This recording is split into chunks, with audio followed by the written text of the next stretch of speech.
Hello and welcome back to Dev Game Club, a weekly podcast in which two veteran game developers look at games from the past to discuss their relevance and impact today.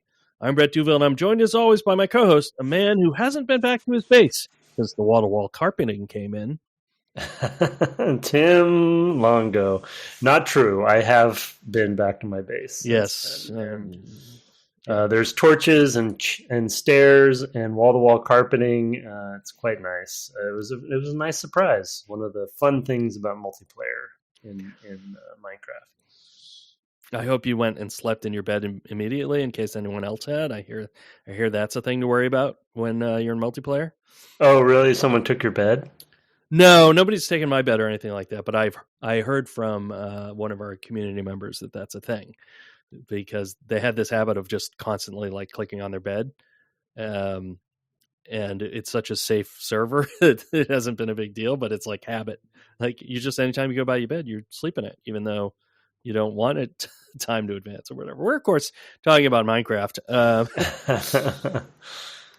Before we get into it proper, I want to read out a message here, an announcement for the charity event that's coming in January. On January 25th and 26th, our community is holding the second Defeating Games for Charity event benefiting the Video Game History Foundation. It'll be held on Twitch, and streamers include Discord members, their friends, and DGC co-host Tim Longo Jr. with a JR at the end. Please stop by and support if you're able to. All information can be found at defeatinggames.com, an entirely legitimate website. I remember that from last year. To hear more about the Video Game History Foundation and their mission, check out the recent podcast interview with Phil Salvador, Video Game History Foundation's library director. Thank you to Biostats for sending that in. I will try to remember and read that the next couple of weeks as well. We are going to be off next week, so we're trying to get this in ahead. This episode's going to drop Christmas morning.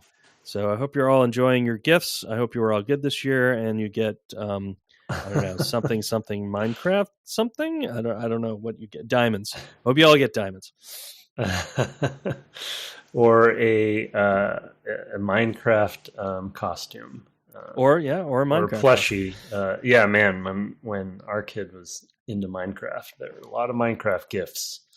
So I had plushie creepers and just. Oh, wow. Nonsense. I actually had the idea this week. I was like, having a like skit, on like Mega 64 or something like that, where it's a blockhead guy, Steve, I guess his name is, right? And it's like, Steve, no one ever gives me credit as the mocap person. And it's like a human being in a block costume. Like he was the mocap guy. Right. And he is just like straight-legged walking. Yeah, walking. Yeah, exactly. Trying to simulate being a block person. Yeah. Anyway, it makes sense in my head. I'm visualizing. I think it's that guy in the hot dog suit. I don't know that show, but anyway, you don't even know what I'm talking about. I don't. I'm trying. Okay. I'm searching the databanks. Yeah, maybe Doug. I don't know. Anyway. To your announcement, the website Mark Garcia has done a complete update on, so it's really quite nice, and he has a new logo and everything. So this year, as far as the website goes, is even better. Cool. I think we made over. I think the charity was over 4,000 last year. I think that's right. Yeah, I think that's right. Yeah. So look forward to seeing that in January in the new year in 2025. We shall see how it goes. But anyway, let's turn back to Minecraft. You did discover some carpeting. So you found my house. I did. I found your house. It was. Tell me about that. Was it by accident, or were you looking for it? I wasn't looking for it. It's really like it stands out. It stands out. Yeah. No, I wasn't specifically looking for it. I was heading back. I think I was out just foraging for a little bit of wood or something, and kind of all the logs near my base are tapped out.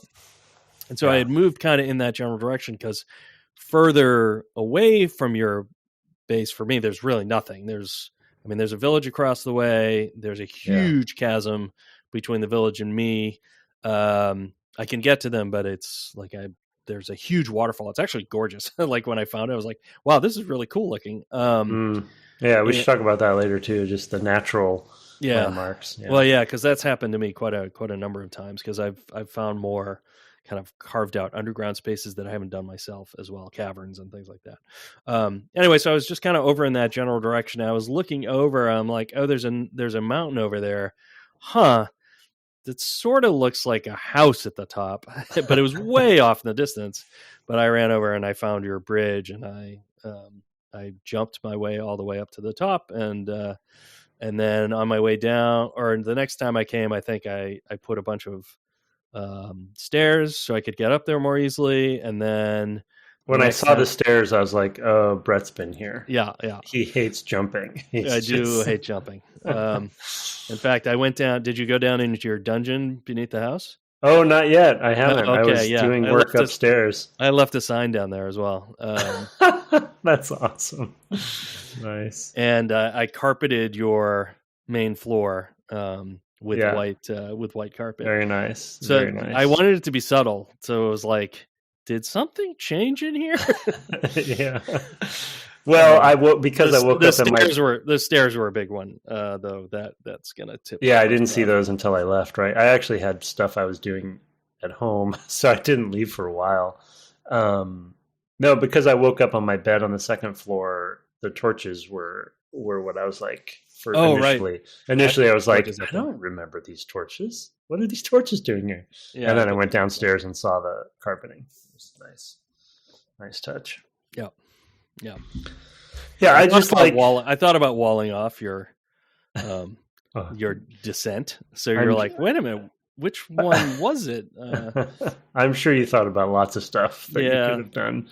It is so far a very I wonder if I guess I assume nobody else has found it yet, but I know we've had some activity, and I'm super happy we decided to do a server, especially now that we have some community members on there, because I think it is a really important part of what this game is about and why it got so big, even in the early days. So yeah, it's nice to have some of that experience. Yeah, that has been interesting. Both from I haven't interacted with Lost Lake at all, but I have played a bit with Mystery Dip's daughter. Mystery Dip himself has not often been in evidence, but his daughter, who I believe is 9, has been on a bit. And we were in there, and she was asking if she could have X, Y, or Z. She made me a potato generator, or she made us a potato generator. She's like, "Can I make a room?" I'm like, "Yeah, whatever." That's amazing. I don't care about any of this stuff. This is all going away in 8 weeks or whatever. So like, have at do whatever you want. We'll see. Oh yeah, okay. Well, if you want to take it over, that's fine. I might. So I'm like, yeah, whatever. I have like 6 chests in this room, filled with all kinds of random stuff that I don't know what to do with. So, feel free. So she made a little potato farm. I already had a sheep farm going, which took me a while to figure out. I'll talk about that, I guess. And also a chicken farm, where I just have chickens. So these are just pens, really. They're not really farms in any real sense. And then I guess I had 2 different spots where I was growing wheat. All of this is underground. Wow. And some of the magical moments this past week have been, there's been the sort of multiplayer interactions, which have been fun. It's been interesting to see what somebody else builds in my space. With some, like, I walked through a hall or whatever, and there was like a big pile of like lapis lazuli blocks, just like stacked up against the wall. I'm like, well, okay, I know where my lapis lazuli went. And because I didn't know what to do with it anyway. I think you can make dye out of it, maybe. And then later she made like a little area where she put a bed and and I always enclose everything, like, with doors, and like I'm walking through and like the doors are open. And I'm like, all right, somebody else is here now. Yeah, it's wild. So I've got that going on. So there's that, and then, the potato. She made a little potato farm, and then once she had enough potatoes, she made a potato generator, also from like my redstone and other materials that I guess I had. Wow, so she knows what she's doing. I Oh don't yeah, even know. she totally knows what she's doing. I don't even know if I know what a potato generator is. It generates It's potatoes out of thin air. if you hit a lever, the potato comes out of this dispenser. What? I don't know why. Like I don't know how that works. Because I haven't investigated Oh, any it's of those probably systems. related. It's connected to the farm then, or the plot. No, it's Mhm. nowhere near it. It's down a whole huge long flight of stairs. I have this very wide, majestic, I think, flight of stairs down into my base. You're majestic. It's like 5 wide, and like Oh, 40 wow. deep. I mean, it's. You're making your own Moria. I have multiple levels off of it. I have a level that had my first furnace, I guess is what it's called, where you convert the iron ore or gold ore or whatever. And then one level's where I have a bed and it's kind of a split level. So it's like a half level where I've got a bed and the sheep, and then the next half level is like the chickens. Then the next half level is the furnace, and then the next half level. Yeah, I gotta go and there's a find it. potato. You're gonna have to go in and see it. Yeah, the well, potato farm's up near the top, so it's actually a half level above the sheep. Yeah, it's a whole thing. Yeah, I haven't done a lot of exploring yet because I still my mine has not yielded what I needed it to so far. So my usual strategy has not been very effective. Yeah, well, you don't go very wide with your tunnels, I noticed. No, so it's not surprising you don't run into things necessarily. Yeah, and that's the thing is like I use the spiral thing, but it's all about efficiency. So that's why I don't make wide anything. I'm just trying to go down and around. But yeah, I mean, obviously you can just if you more thoroughly dig in any direction, you'll eventually get. But because I haven't found much iron, I haven't made armor, and I'm not going to go far until I have a full suit of iron armor. And that's when I'll go explore and find your spot. So yeah, well, if you need iron ore, I've got plenty. Okay, maybe I'll come steal some then. Yeah. But yeah, find the right chest. Yeah, I can't wait to see it though. Yeah, I get stuck. Yeah, I mean, not that there is technically a tech tree, if you can call it that, but yeah, I'm not as far as I usually am, and I, as I said last time, I actually started playing this other survival game that's a pretty recent one that I've been wanting to play. That's a very different kind of game. And one thing, and it does not have building as far as I know. And one thing I realized about these games and why I like Valheim as well is because it has sort of more architectural logic and kind of like structure physics and things. Mm-hmm. But the building actually is more important to me than I realized. And I will spend hours just like figuring out how my house works, you know what I mean? And even aesthetically trying to change things. And once you see my house, it's not that complicated, but I kind of rebuilt it multiple times because it wasn't what I wanted. And, and so that doesn't help my tech tree progress when I'm just spending hours building. I also almost had to rebuild your house because a creeper somehow got up below your door. Oh yeah, they come all the time. Okay, yeah, yeah, and blew up while I was in the house. I was like, I ducked back inside, and it blew up, but it didn't take out anything important. It didn't seem. So I guess I didn't notice anything. Yeah. So for me, one of the interesting things that happened with the sheep, that's been a real saga because I had these 3 sheep. I had 2 sheep that I lured in, and then I fed them wheat. And because I fed them both wheat, I then had a 3rd sheep, which was a baby sheep. And I sheared them and took their wool and, I don't know, stored it somewhere. And I had them in this pen, and I had like combed away, hoed away the dirt. I'd placed dirt in there so that I was like, okay, well, they like wheat. I'll just plant wheat in here. And so I like carved away a bunch of stuff, put dirt in there and put dripstone over it. So like the wheat would grow because it would get water. And I'm like, okay, this all makes sense. They will, they'll go from here. My sheep will be fine. They'll eat. They have something to eat. And their wool never was growing back.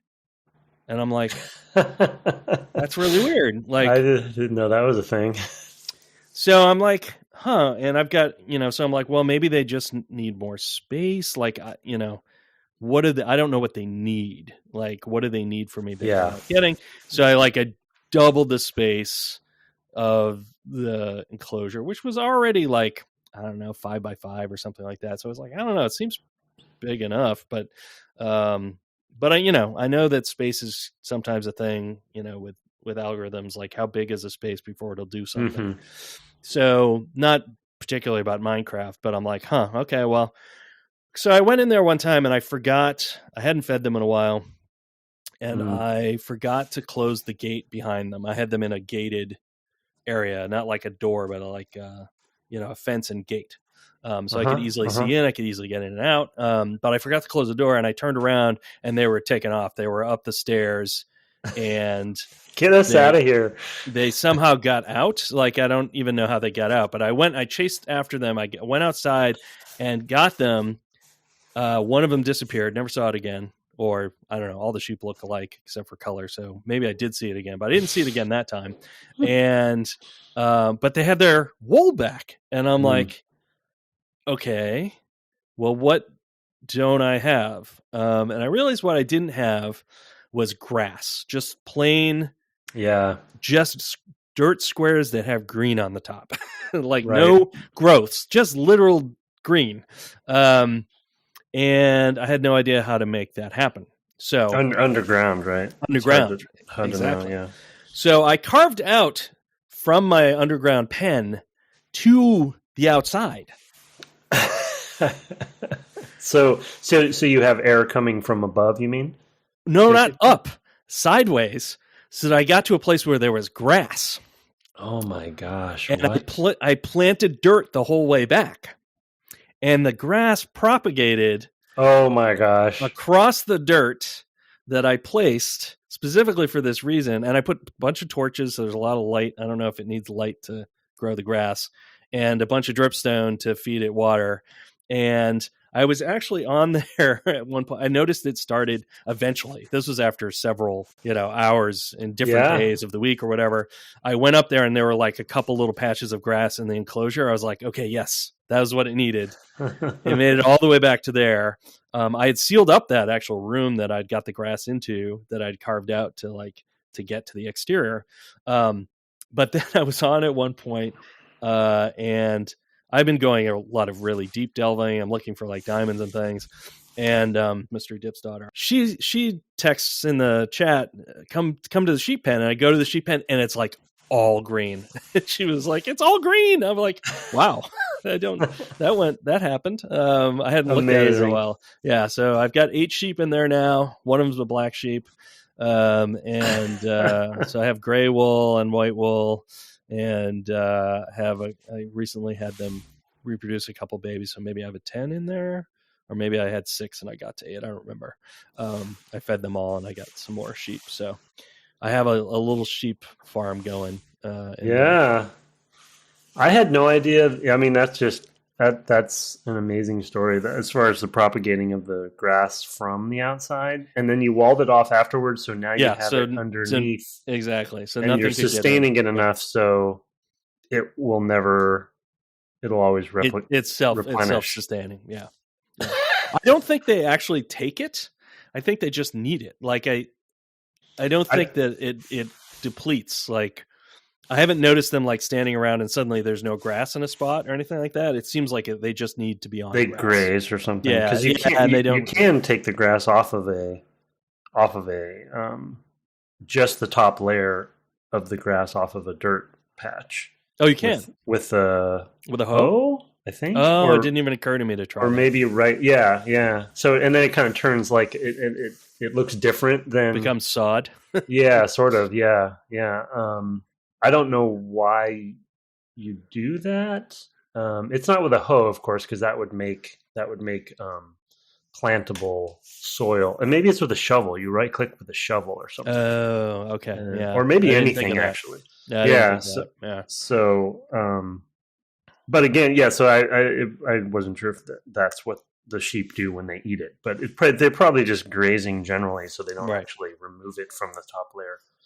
But the depth of the simulation is just so again, they've done it over many years, but the fact that you thought of that Yeah. and then could execute on it, and then I was over impressed time, when it worked. When it worked, yeah. I was like, I don't believe that worked. Like, Yeah, yeah. I did not expect that to work. And in fact, the grass had to go like a different level because when I tunneled it out, I think I stepped up a level for some reason. I don't remember. Now I can't remember if I did that or not.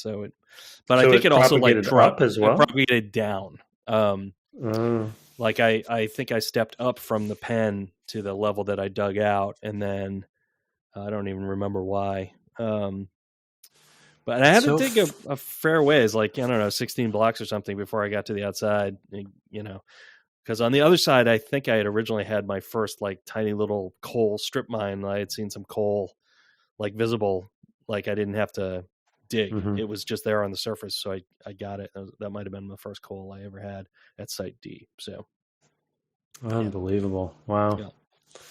Yeah, it's to your point. I mean, it's just fascinating to think of, because a lot of this sort of simulation wasn't there at the beginning, and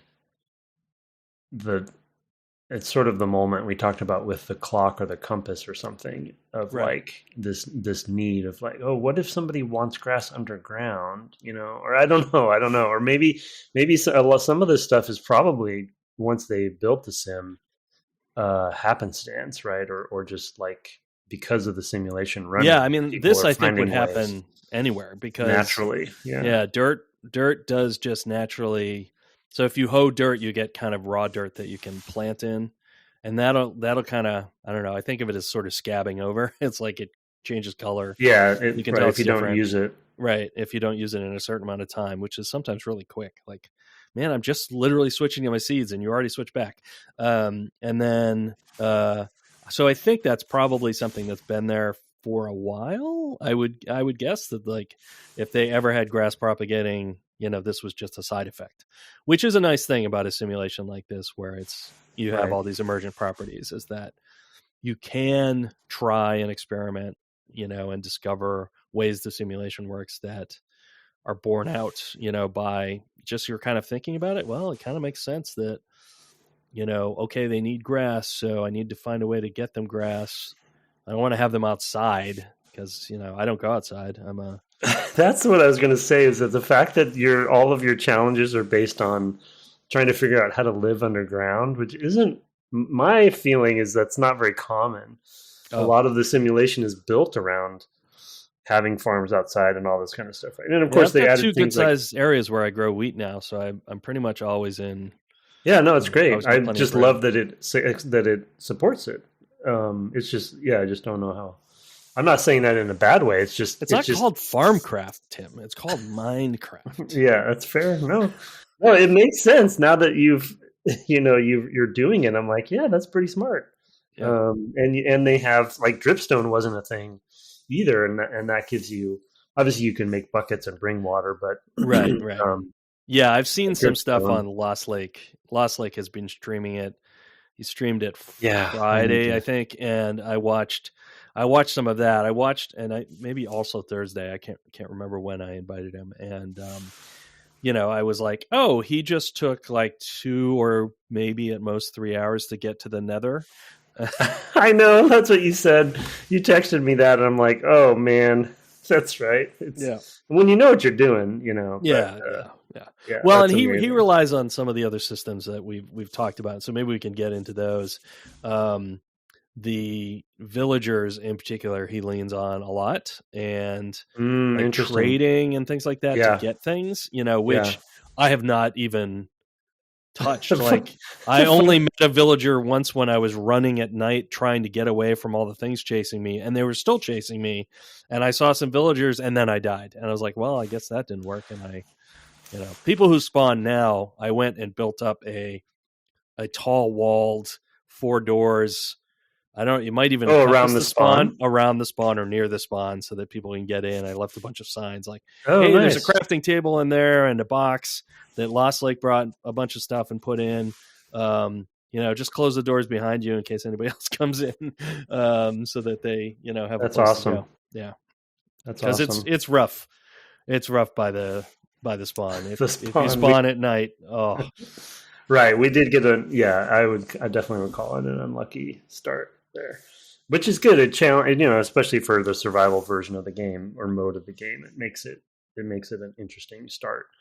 I think harder, but also like, okay, well, as you saw, the first thing I did was leave the desert. I just ran. Well, it took me a long time to leave the desert because I didn't know how far to go, and like I was kind of like I went a couple times and I failed. Like I died in the desert and respawned and then died again. Like it was such a loop of failure. It's and punishing. then I finally spiraled out during the day to try to find something.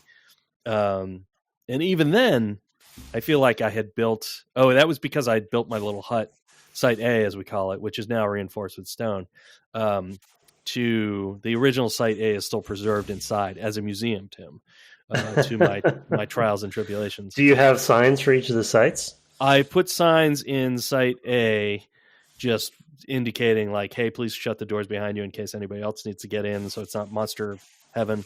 It's all torched up and all that stuff, so there's plenty of light, and indicating that there's a box and things like that. So I don't know if I said "Welcome to Site A." I might have. I don't remember. Amazing. I was trying to get back to Site D, in the case of in the course of one day. I didn't want to wait overnight, but I did make 2 trips over there because the first time I didn't bring enough stuff. And I was like, oh, I should just put a crafting table here for people. And so Site D, your main one now? That's my underground base. Yeah, the other 2 are all. The other 3 are all above ground. Got it. Yeah. And how fun? So how has has Lost Lake found yours or been there? Or he ran basically north from the desert, and I think we are. We're not north. I think we might be west from spawn. Yeah, that sounds right. You and I think are west from spawn, and he went north. So he has his own base someplace, of course, because he's Canadian. He went north. Yeah, he has his own whole base in another biome up there with lots of trees and a village nearby that he's been training villagers to do different things. And like when he's on, I'm usually also playing, so I'm just kind of hearing him talk and not seeing him do the things. He built a huge tower to do some kind of monster generator or something, which I didn't entirely follow, but I think it was meant to like create monsters and have them flush down a long tunnel so that they maybe die at the bottom. And my gosh! So he's farming monsters. Yeah, to get the little things that they drop when you kill them, the little experience blobs. What are those little green? Yeah. That's your XP. Yeah. Which I believe he must be doing that for because I think you use those to make potions. You basically spend. You were wondering the other day what you use XP for. Yeah, it actually is a currency later that you have to use to enchant and make potions, I think. Oh, okay. So it'll go up and down. I got up to level 30 at one point, and now I'm down wow. Well, you're going to level 7 or something. Spend a lot of that eventually, if you make that stuff. Yeah. But I killed a wizard or something and got some glass bottles. I'm like, oh, okay, so there are glass bottles in this game. And have an enchanted bow, which I think a skeleton just dropped or something. It's like a level 2 enchanted bow that is right, powerful and maybe unbreakable. So I was like, oh, okay, well, this is just the thing I have forever now. Yeah, that's awesome. Yeah, I mean, that's the depth of this game and the recipes is just so insane. And the fact the monster tower of death, just sort of the techniques. It's the metagame of this, right? Of any of these games. It's like the community figures out a way to farm that kind of stuff. The villagers also have become much more elaborate. Like you said, I was fooling around with them some in the last session, and they they now have like an upgrade, not an upgrade, but like a sort of like an affinity. No, I guess it is kind of an upgrade where you can basically like, I don't know if you upgrade them or it's your relationship with them you're upgrading, but as you as you trade with them more, they kind of level up to an apprentice and then an expert or whatever master, and then they have other stuff, better stuff that they can trade with you for. But and then the other thing is like each villager, I think each main villager has different things that they trade, and that's also random as well. So then the other thing, yeah, villagers they were much less frequent. Villages were much rarer in the past, and so finding one, my memory is finding one was really a special moment. And when my kid and I found one in the old days, or various ones, we would need to make a whole, because we weren't going to move our base at that point. We would have to make a whole system to get there quickly, usually mine cars and stuff, because you needed to go there quite a bit to trade with them and to kind of utilize the different things that they have. But, inevitably they were pretty far away. One thing I was surprised about when we started this game is like villagers are kind of all over the place and not that far away. And there's different types. Ironically, one of the main currencies, which I think is that case for a long time, is emeralds. And I had found one of the villages and it was pretty quiet. I'm not sure if it's abandoned or not, but ironically, I took some emeralds from them from a chest I found. And then I just gave it back to them and they gave me stuff. So you traded for stuff. Yeah. Yeah, Lost Lake was doing a fair amount of that as well in his sort of, speed run to the nether, which was pretty wild. I mean, I was kind of catching out of the corner of my eye, and then it's like, oh yeah, I'm going to build a portal. I'm like, wait, what? And you need maybe obsidian, I guess, to do that, which I haven't even found. I have found some diamond, and I have a couple of diamond picks now. No diamond armor, but it's ironic that I did tons of digging. I sent you a picture on our company Slack of my very, very, very, very long staircase down. Eventually, I hit bedrock on that staircase. Whoa! And never did I find a diamond the whole time I went down. And so I'm like, okay, well, I've got to change strategy. And so I did what you do, which is I made a circular, spiral down staircase, and that ultimately I broke into basically a cavern, which I was able to sort of between there's been multiple caverns at this point, so I'm kind of having a hard time remembering which one was which. Mm-hmm. One of them I think where I broke in was basically on a slope that I could actually just jump down and then build a staircase back up. And I found like a diamond or two in that area. I was like, okay, cool. Maybe I don't need to do all the digging myself to find the diamonds, because I was really frustrated after I dug this huge deep hole and found, occasionally I'd find iron or copper or whatever, but I didn't find any diamonds, which was the thing I was trying to get. And in fact, I had made a diamond pick at some point because I had found diamonds in that abandoned base I talked about last week. So I was like, okay, well, I guess just to make this faster to find more diamonds, I'll use these diamonds to make my pick. So I did that, and then basically I wore out a diamond pickaxe and found no more diamonds. I was like, so I finally decided to go and just like dig and see what I could find in another area, and I made this circular staircase down and broke into this big area, which I've been I used to basically dig and find another big area, so it's like just been expanding outwards. So I've got this interconnected series of caverns. There was a point though where I was like, I wonder what's over here. I can see a big lava fall. I've kind of gotten turned around because I did the spiral. And I went and I was like, I'm going to jump out to ground level. I can see the sky, or like it's daytime. I'm going to jump out and see where it goes. And at a certain point I jumped and there was vines. I didn't know you could climb vines. But I jumped and I was on the vine. And so I climbed basically all the way out at that point. These vines were like really long and hanging all the way down. And I was like right next to the entrance to Site D. And I was like, oh, this is that hole. Like that hole that I'm always like, I hope I don't fall in there someday. I had actually dug into from beneath. And yeah, that was that's wild. amazing. Yeah. There's been some interesting moments like that where I'm like, I feel more and more connected to the world, both that I'm building, but also the world that was there when I arrived. So it's cool. Yeah, we've talked about that over time. I think especially with the Dark Souls of the world, but just the concept of learning. The more time you spend with the space, learning the space, and it becoming a familiar thing, and having it kind of become second nature and stuff. And with a randomly generated world is so fascinating that is another kind of like intangible, sort of unintentional milestone you get, right? Where it becomes second nature. The concept of where you are. Oh yeah, I know where I am. Right. That in such a complicated, large world, that it's such a interesting thing. And I think the fidelity of things, like the simplicity of the art style, the simplicity of how the game works, really lends itself to that, I think, because if you're for instance, well, actually, I know I compare Valheim a lot to this game because obviously that it's influenced by Minecraft, but there's times when you're in Valheim because it's still a pixelated.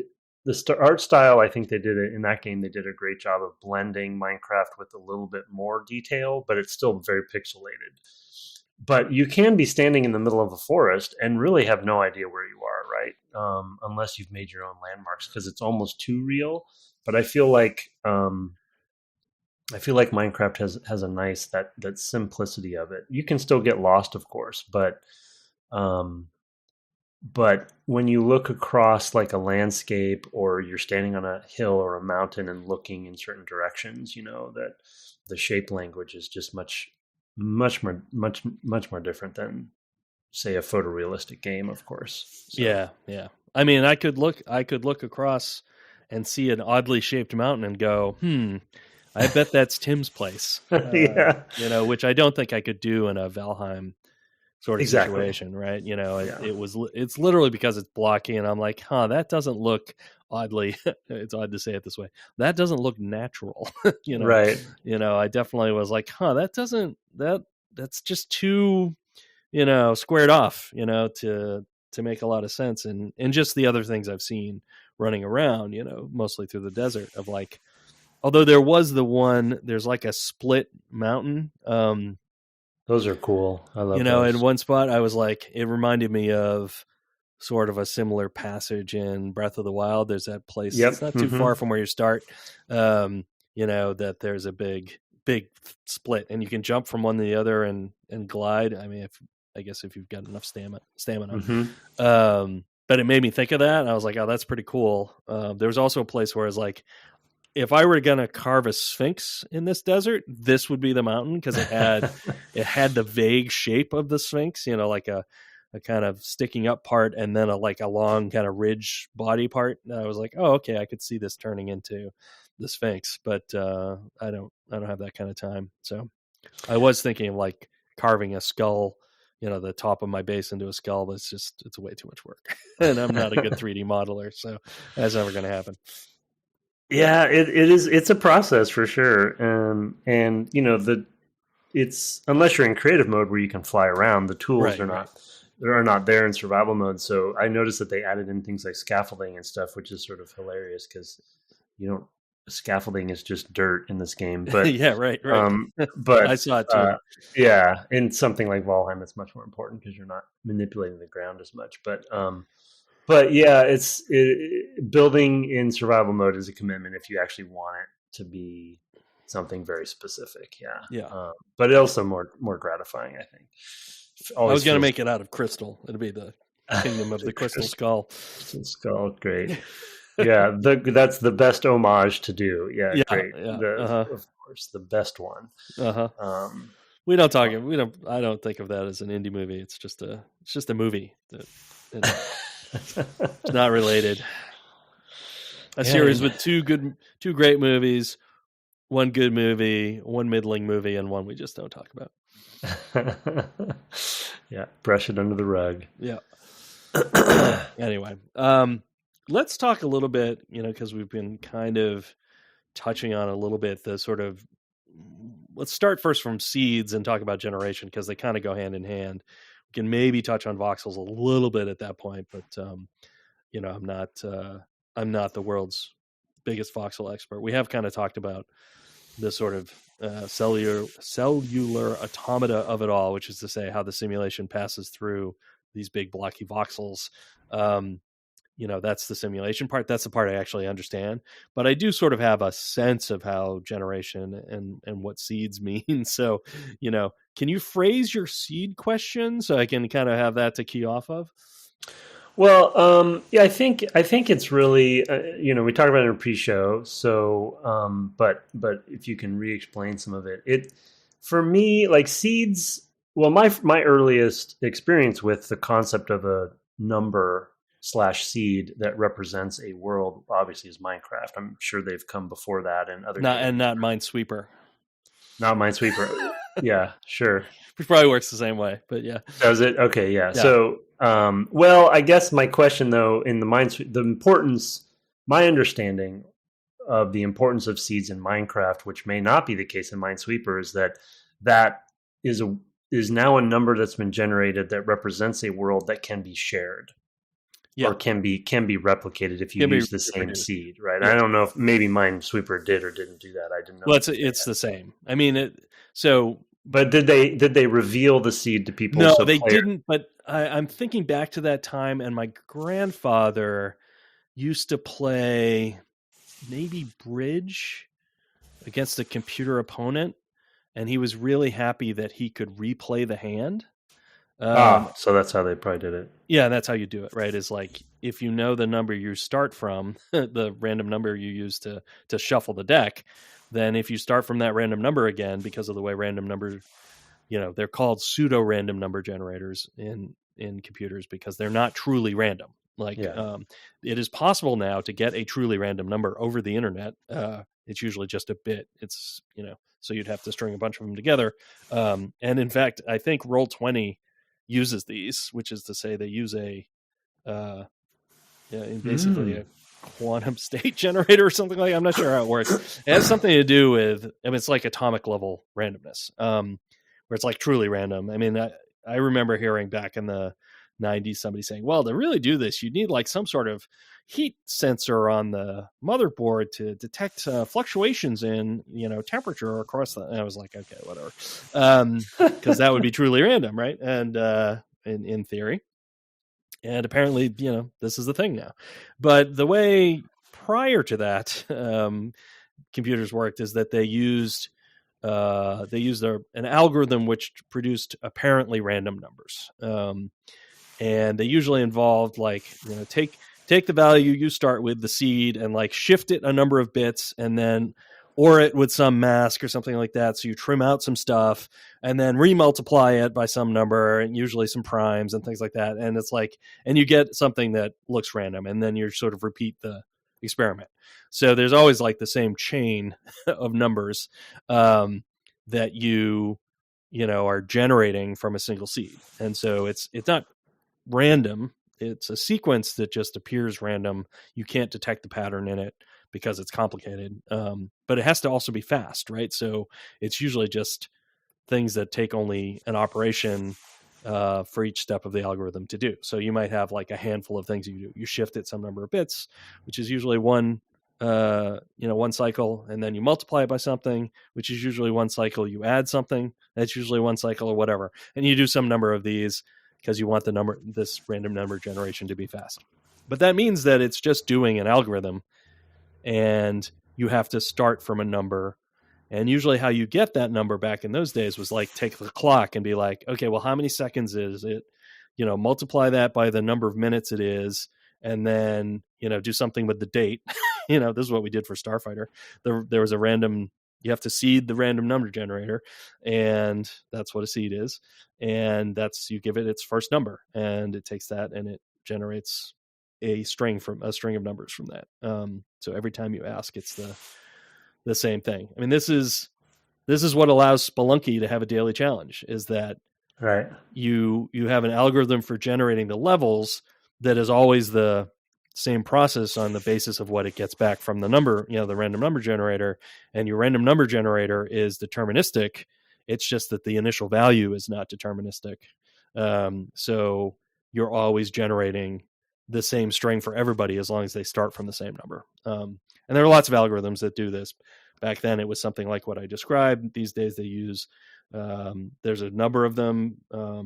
We used one in Skyrim that was called emergent twister, which is interesting. You can also just save the state of emergent twister like you can with a lot of these other ones.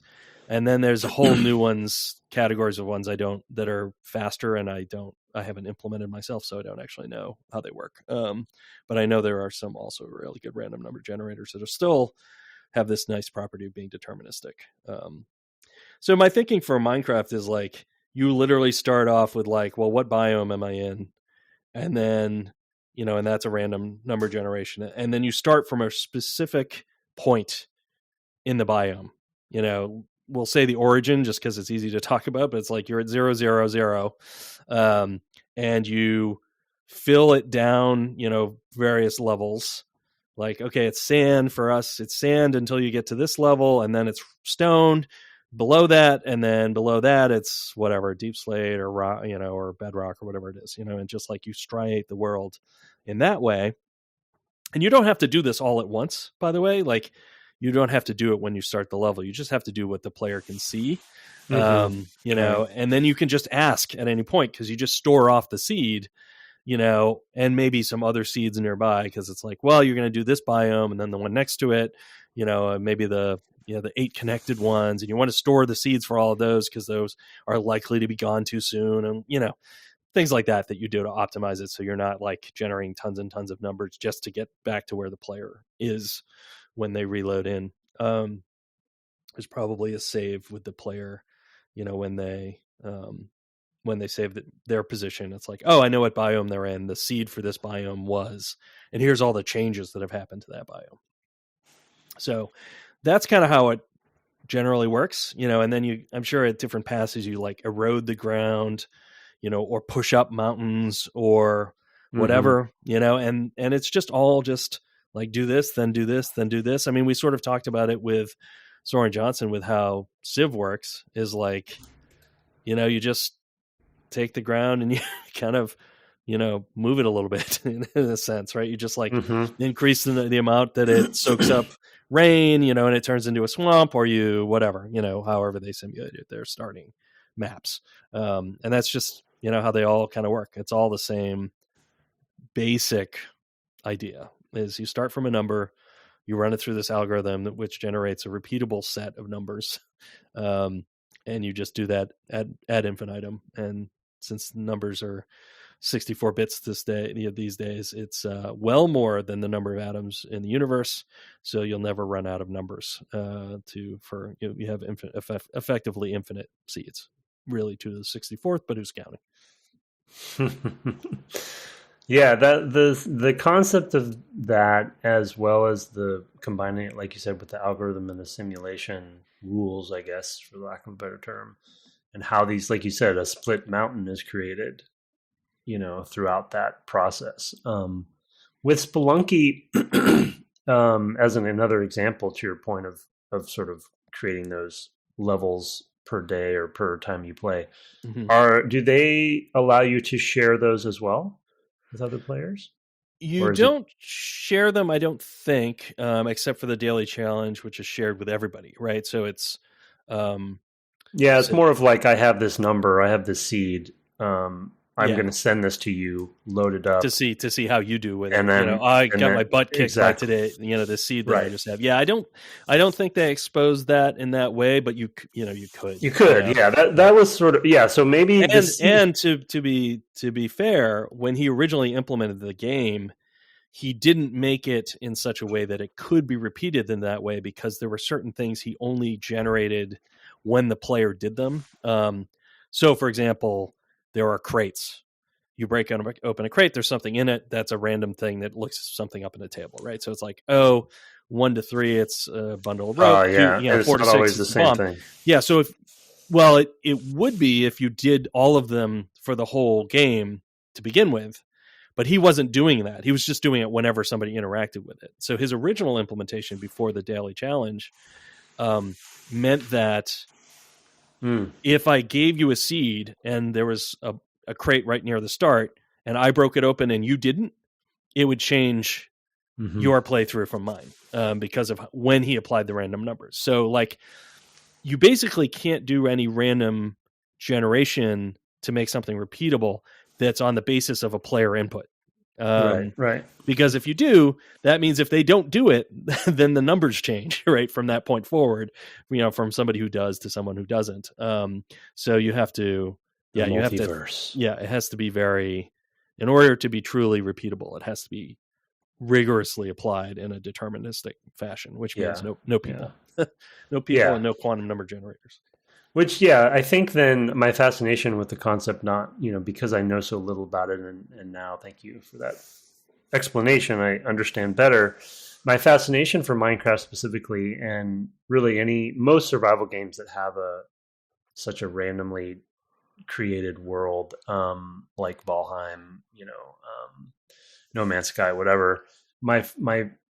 Although I guess No Man's Sky is different because they are serving a specific world, I guess, right at that point. They have one seed for their whole universe. Yeah. So that's different, but which is also it's not. I mean, it's really just, and in fact, I think at some point they rebooted it from beta to release. So they actually had a different seed from beta to going to release, and then they can actually tweak things when they add new elements as well. So it's like a planet that nobody's visited, could change because nobody's visited it. So you can actually tweak the algorithm on any planet that's never been visited.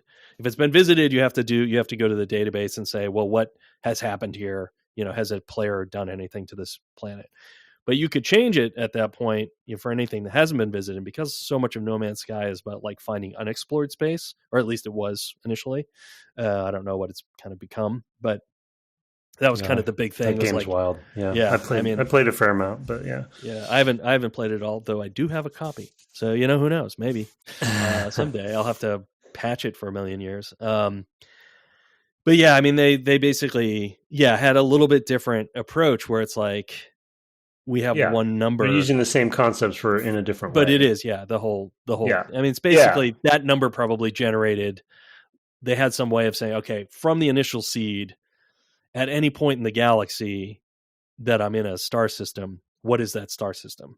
And it's some math of like, okay, well, you take the distance from the thing and the direction, and you multiply those, and like, whatever. You get a vector and you use that to feed in, if you take off the least significant bits to this point, what I'm sure it's something like that, where it's like you could literally for any point in the universe chop it off and say, well, it's this number, it's this integer from the origin, and generate that way, something along those lines. Otherwise there's a lot of like real complexity that I wouldn't want to manage myself. So I take the easy way out too. Well, they had a different goal, at least initially, with sort of the concept of getting to the center of the universe, and so it had to be kind of one whole thing generated from that seed. And as naming planets and species and plants and all that stuff. What I was meaning, as far as like it's a difference, not in the generation, but in the use of it for the player facing. Meaning, one of the important things for Minecraft and some of these other survival games is that there is a number I can share with somebody else to give them the same seed. Right. And I just plug it into the game and they generate that same world if it becomes an interesting one, like, oh yeah, I want you to see this. And that's sort of like, I guess what I realize about my seed question, it wasn't even as much about, in retrospect, it wasn't about the random number generation aspect of it, but it was just about the concept of having, how is it possible to have a number that you can share and then replicate? So now I understand that better, because the sharing part was the important part to me. That there was this discrete, I guess, like your grandfather playing, or grandfather, playing another hand, right? It's like, I want to replicate this randomly generated situation. And then Spelunky's using the same thing, but in a different way. He's not allowing players to share amongst themselves. He's allowing it to be shared amongst all the players with the dailies. Right. Yeah. And the same thing for because that game has a multiplayer. That might be all shared screen though. I don't think they play over the internet. But if they did have multiplayer where you could play over the internet, you would also have to use that same concept. Yeah, same concept. Yeah. I mean, the thing with something like No Man's Sky is, although at some point there will be machines that can just run the whole No Man's Sky instance themselves, for them, they actually probably need a fair amount of hardware to represent their universe from one algorithm, and it's just distributed amongst multiple servers. So, if you split the universe into 4 quadrants and then split those things into 4 quadrants, etc., probably each section, each sub quadrant, is its own server, right? And you're actually traveling between servers at times, when you move around in a universe that big. The structure, they basically, my guess is they essentially use solar systems as part of that. Yeah. The way that the structure of the game is. That game is something else. Like, I've played a fair amount of it. Not as much as like Valheim, but it is, especially where it's at today, or I guess I haven't played in maybe a year or two, but and I know it keeps progressing, but where they eventually got to from its launch is just mind-boggling about what you can do in that game. As far as just flying from solar system to solar system, and ships. And the interesting thing about it, though, which is kind of relates to Minecraft a little bit too, and I think maybe I'm wondering if maybe why they've added so many more points of interest these days. Because I was going to mention earlier, the there's like ancient temples that you find, and there's usually monsters inside. I don't know if you found any of those, but as I've been kind of exploring around, and I call them a dungeon, but they're like ancient architecture versus like a mine. Architecture, and those didn't exist before, and it's sort of like, oh, this is a thing to do, right? A thing to go in there and make this part of the desert more interesting than that part of the desert. And I think one of the challenging things about this, and I think one of the things I love about the balance that a game like Valheim has struck, is that it's not a linear game, but there is a sense of progression where you start at your starting point, and then you're kind of the onion layers or the bullseye layers out from there, right? So you're kind of like expanding, and then there's bosses to go, so you have goals and things. So it's still very open and an open world, and you can do what you want to, but there's a little bit more I don't want to say balance, but like progression of difficulty. And with Minecraft, there definitely are times, and I've noticed this about myself, it's usually when I fall off, I think, and stop playing. Because it's like No Man's Sky, because it is randomly generated and still very cool, and there's very cool things to find and landmarks. At some point, it also becomes a little bit samey in a way. Yeah. It's like, okay, I've seen another desert, or I've seen all the biomes. It's like, what are the things that you're going to experience that are new? Right. And that's why people go to the nether. That's why people go to the end, or whatever. Right. And so that's why you go fight the Ender Dragon. It's like, well, I got to do something, I want to see if I can do that. It's sort of like being Q in The Next Generation. There's a scene where Corbin Burnson's also Q, and he wants to die. He wants the right to die from the other Q. And he describes the situation of being Q as like this big open white room where there's a tree. And they're like, well, you could be the tree. And he's like, everybody's been the tree. It's like, because if you're infinite, like, there's a finite number of options for you if you're infinite. And so, so you try them all, and you still got infinite left over. And, that's basically what you have in Minecraft, is like, well, we have as much time as we're willing to put in, but there's only so many things the game has. There are a lot. And they're adding to it still all the time. So in some sense, they're trying to keep up with players in that way. But fundamentally, it's more finite than probably our time is to explore it, just being the way development works, right? So yeah. And I think that's why, and that's what I've kind of come to understand about myself, and I think many other player types in Minecraft specifically. And I have a good friend who's ex Halo person that I've worked with, and he actually works at Minecraft. He works at on the Microsoft Mojang. side of Minecraft right now. Oh, I he's see. not Not at Mojang, Mojang. but he's at, and he's really into creative mode and building, and and for me in survival mode, the interesting, and this actually has happened to me in Valheim as well.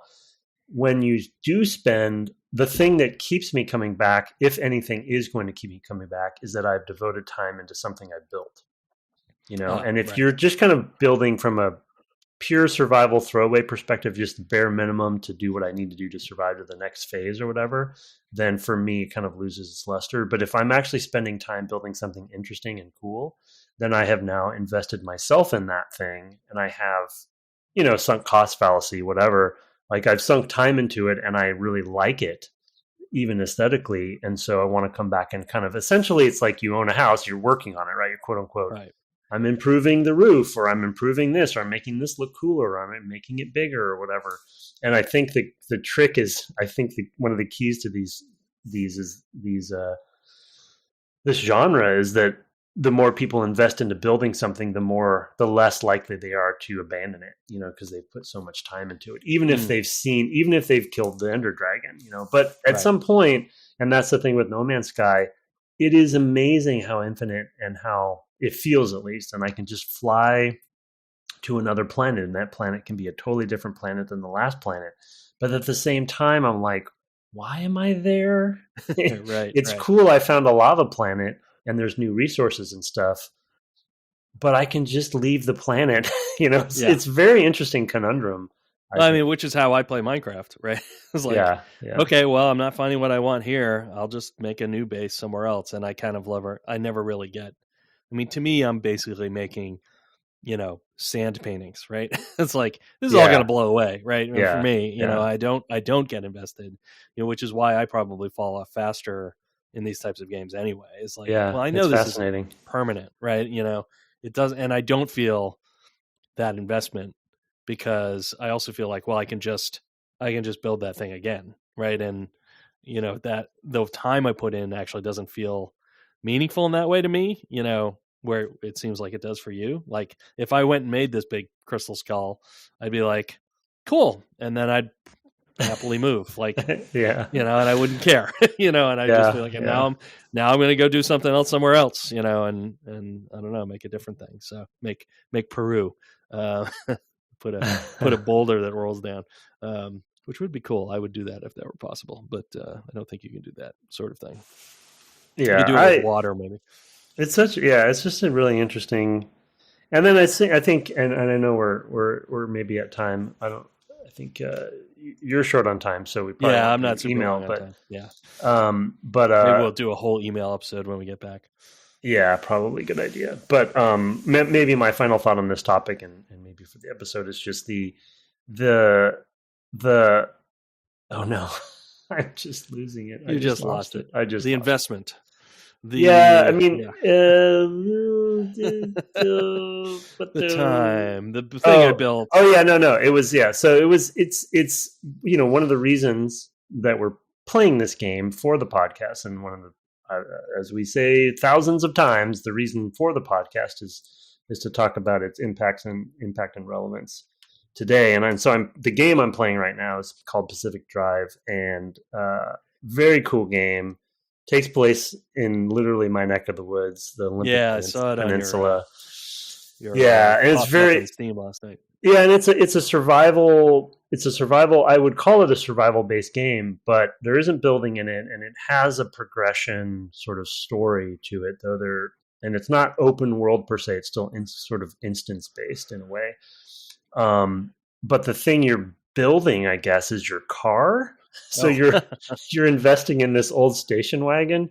It's a very fascinating game, but it's definitely in this genre. But my point, and I won't get into Pacific Drive specifically, but my point is the fracturing that a game like Minecraft has, right? Like it basically has, like any hit genre game that creates a new genre, everyone takes that formula and kind of starts tweaking it, right? And then there's this cascading effect, and then this other game tweaks off of this other game, and then by the time you're there, you get to this game, Pacific Drive, which is the weirdest survival game I've ever played, and so very different than a lot of other ones. But then you have the Long Dark, or you have these other ones that are, so it's just very interesting to see how Minecraft, what people have taken with this model and added a story or added bosses or added this. There's some really great indie 16-bit versions of survival games too, like Core Keeper and stuff.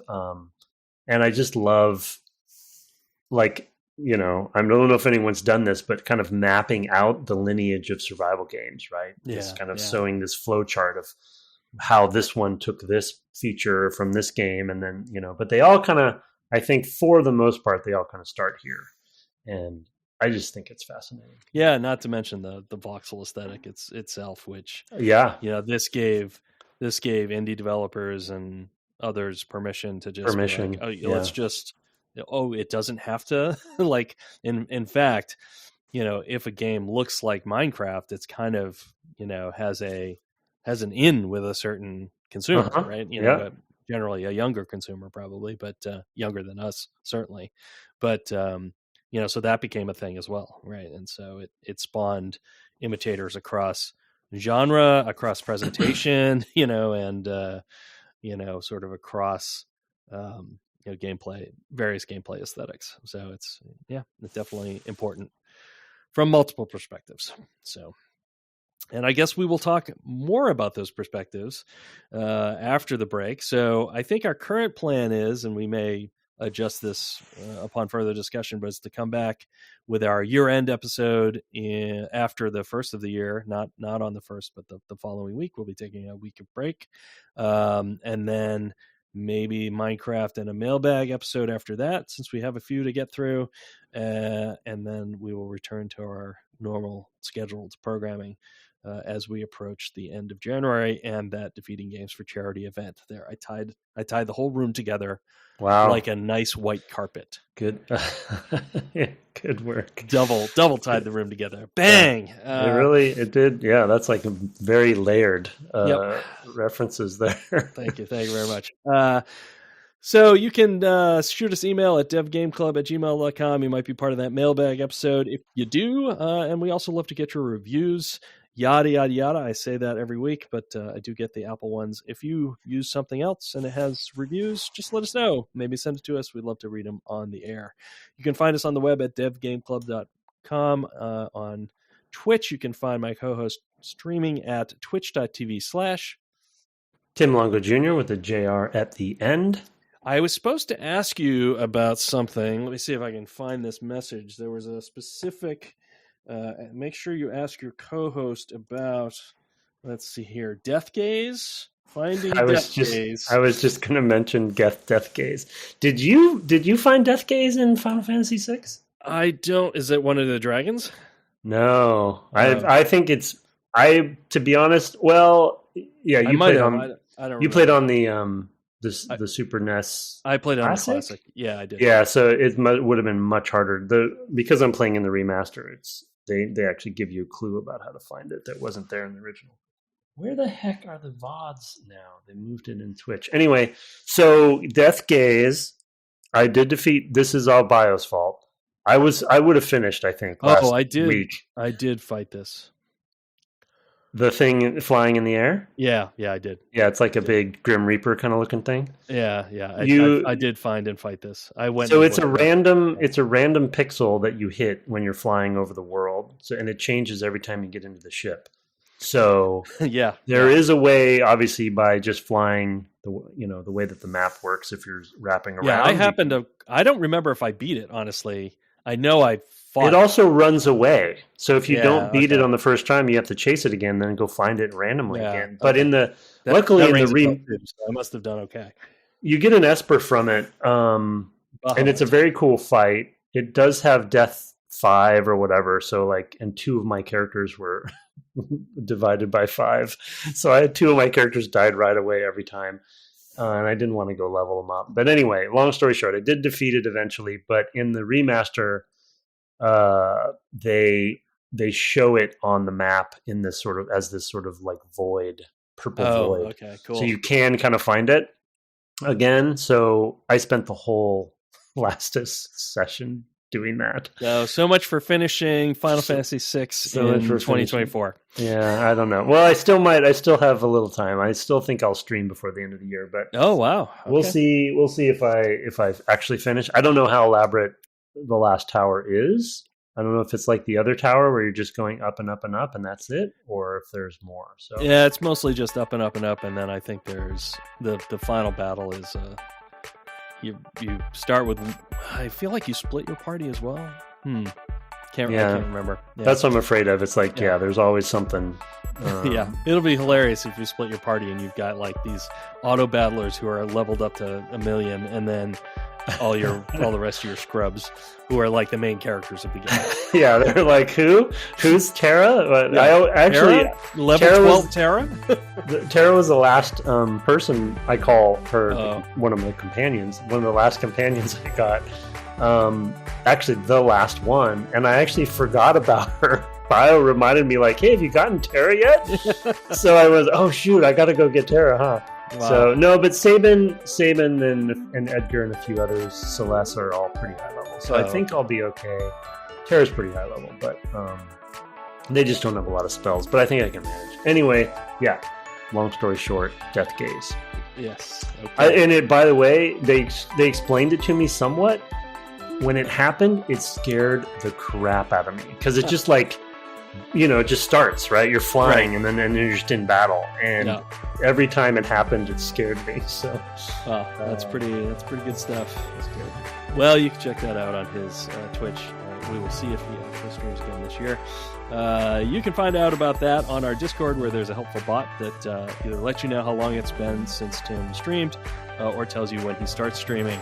Our intro and outro music was written and performed by Kirk Hamilton, commissioned by friend of the cast Aaron Evers, and our logo, that Discord, our merch store, all by Mark Garcia, who's also in the Minecraft server. Have fun discovering who has entered your base this week, and good night. Good night.